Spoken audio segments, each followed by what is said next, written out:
L'envoi des JO, c'est dans un mois tout pile. Tout est prêt, assure le préfet de police de Paris.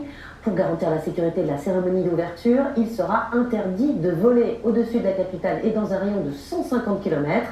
Comment l'armée de l'air fera respecter la règle? C'est le plus du 20h de Jocelyn Debroux et Guillaume Lecoff. À la moindre alerte, il décolle de toute urgence dans le ciel de France. Escorte les avions suspects, neutralise les drones douteux et patrouille dans le ciel francilien. Comment l'armée de l'air se prépare à sécuriser l'espace aérien pendant les Jeux Olympiques? C'est le plus du 20h. Sur la base aérienne 107 de Villacoublay ce jour-là, l'escadron Parisie est en plein briefing. Les objectifs du vol, c'est de s'entraîner à l'interception et ensuite en sortir à l'armement. À l'approche des Jeux Olympiques, les exercices aériens se multiplient.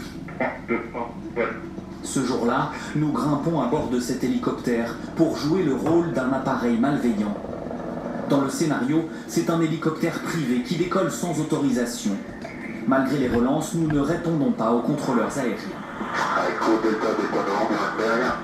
Et devenons donc immédiatement un aéronef suspect. Alors que nous approchons de Paris, cet hélicoptère de l'armée de l'air vient immédiatement à notre hauteur. La mission de son pilote est claire. Les commandos vont aller voir l'attitude des personnes pour voir s'il n'y a pas une prise d'otage par exemple, ou tout simplement le nombre de personnes à bord. Après avoir tenté un dernier contact radio, les tireurs d'élite sortent leurs armes face à notre appareil.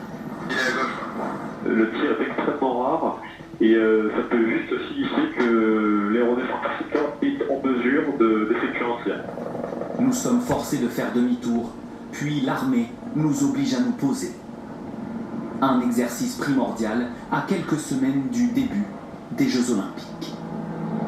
Bien pour nous, le programme, ce sera effectivement la cérémonie d'ouverture des Jeux Olympiques de Paris, avec une zone d'exclusion autour de Paris qui sera très importante.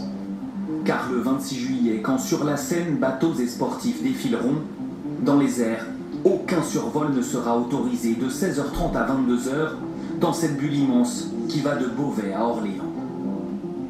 Orly, Roissy et tous les aéroports de la région resteront fermés plusieurs heures. Un dispositif extraordinaire, orchestré depuis ce poste de commandement ultra sécurisé. Près de Lyon, sur ce site militaire sensible, les caméras de surveillance sont partout, les téléphones portables bannis. Le colonel Bruno fait partie des militaires en charge de ce centre opérationnel pendant les Jeux. Ici, 24 heures sur 24, 7 jours sur 7, les militaires ont les yeux rivés sur ces écrans. Cette carte, c'est la représentation de la situation aérienne, c'est-à-dire concrètement l'ensemble des aéronefs qui sont en train de survoler l'espace aérien national. 12 000 appareils en moyenne au-dessus de la France chaque jour. Si l'un d'entre eux est jugé suspect, le commandement fait décoller un chasseur en urgence pour décrypter la situation.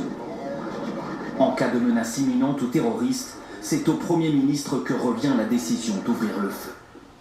Il y a un certain nombre de décisions qui relèvent en temps de paix directement du Premier ministre, donc nous sommes amenés à appeler son cabinet, puis éventuellement le Premier ministre lui-même, pour avoir son aval pour un certain nombre de décisions. Au total, plus de 2000 aviateurs seront engagés pour assurer la sécurité aérienne de la cérémonie d'ouverture.